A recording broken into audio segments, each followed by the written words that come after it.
All right, so I wanted to give you a little refresher on how to calculate the slope of a line if they give you 2 points.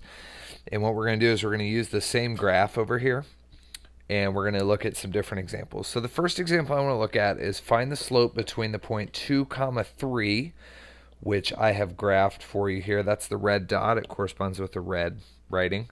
And find the slope between that point and the point 5 comma 7. So that's the blue point up here. So those correspond with each other. Those match.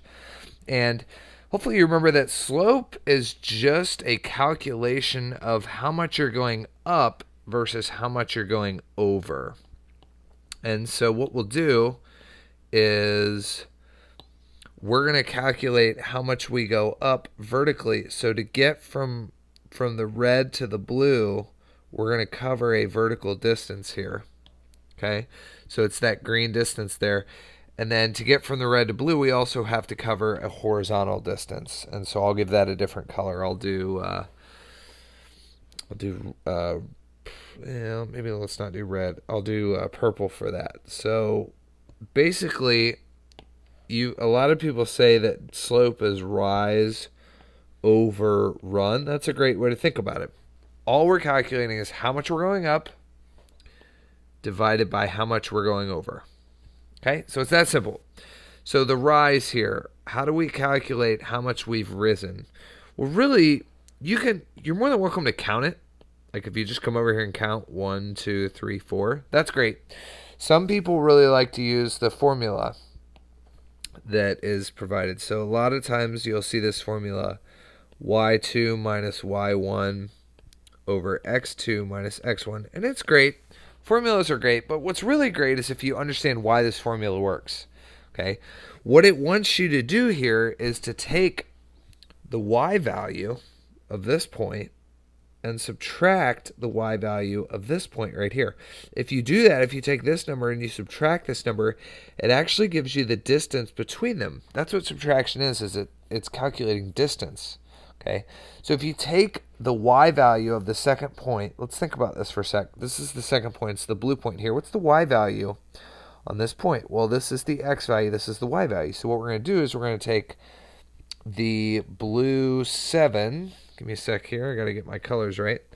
We're going to do 7, and then we're going to take away the y value of this point right here, which was 3. So this is where this formula comes from, and this is why it works.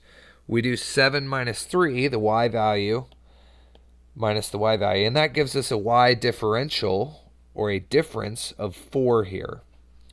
So that's the rise right there. How about the run in this case? Let's not do red there. Let's do white. How about the run here? So how far are we going over from the red point to the blue point? How far are we running here? Well, it's 1, 2, 3. But how are we getting 3? Well, what we're doing is we're taking this x value of 5 and subtracting this x value of 2. So let's do that. So we do 5, and then we're subtracting the x value over on that red point, which is 2. So we do 5 minus 2. That gives us the run. Okay?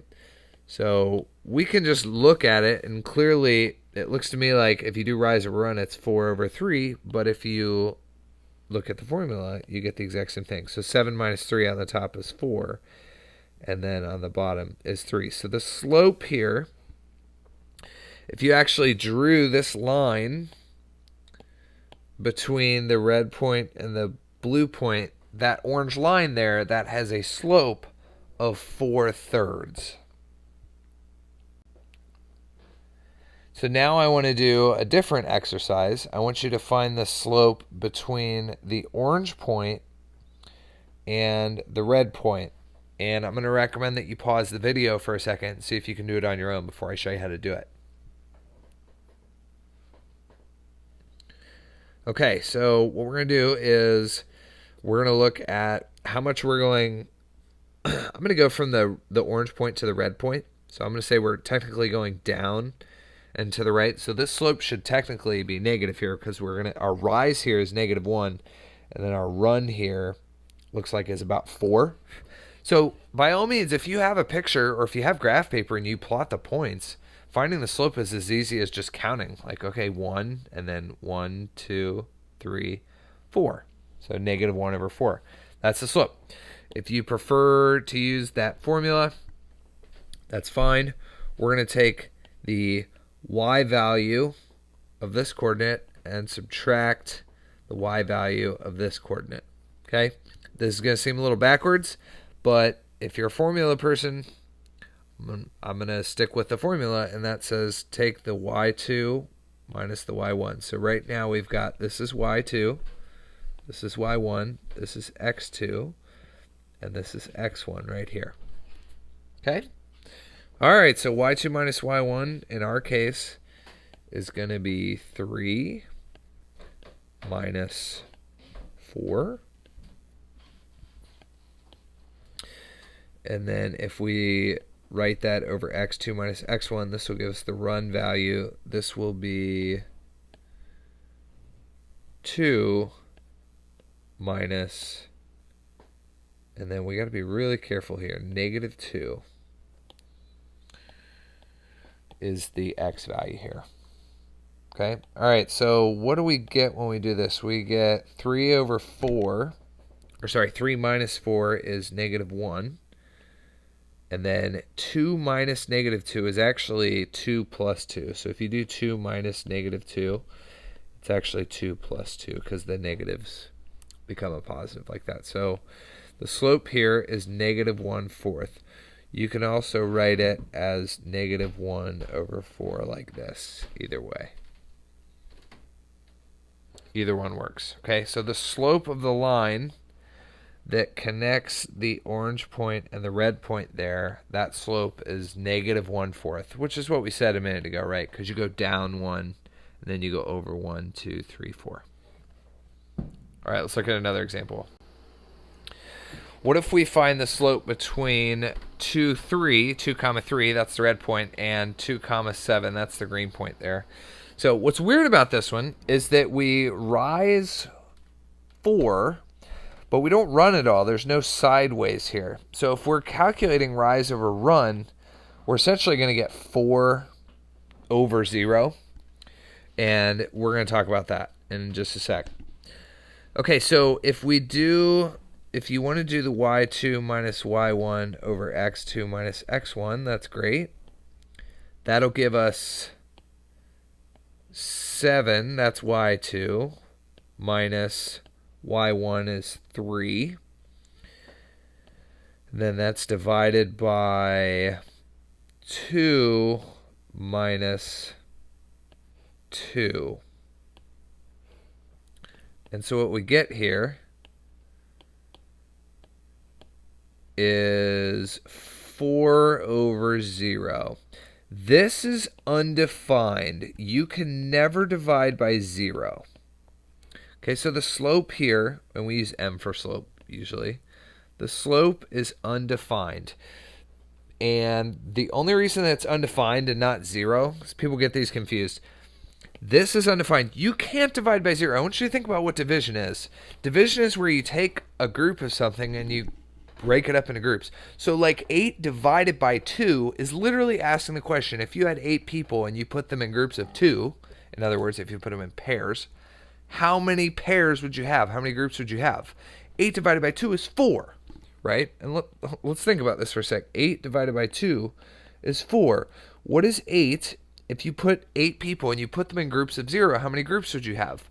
It literally doesn't make sense. I guess on one hand, you'd kind of have an infinite number of groups of 0, because it's like, hey, here's a group of 0, here's a group of 0, here's a group of 0.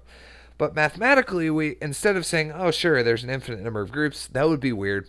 We just say that you literally can't do this, which is why we call it undefined. It doesn't have a defined way of doing it. Let's look at another kind of weird example.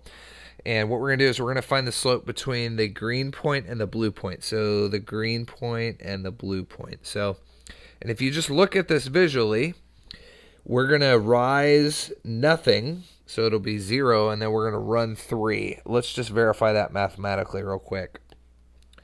So the slope is the second y point, subtract the first y point over the second x point, subtract the first x point, which in our case will be 7 minus 7 over 5 minus 2. So if we crunch that down into one number, that is 7 minus 7, 0, and 5 minus 2 is 3. Okay.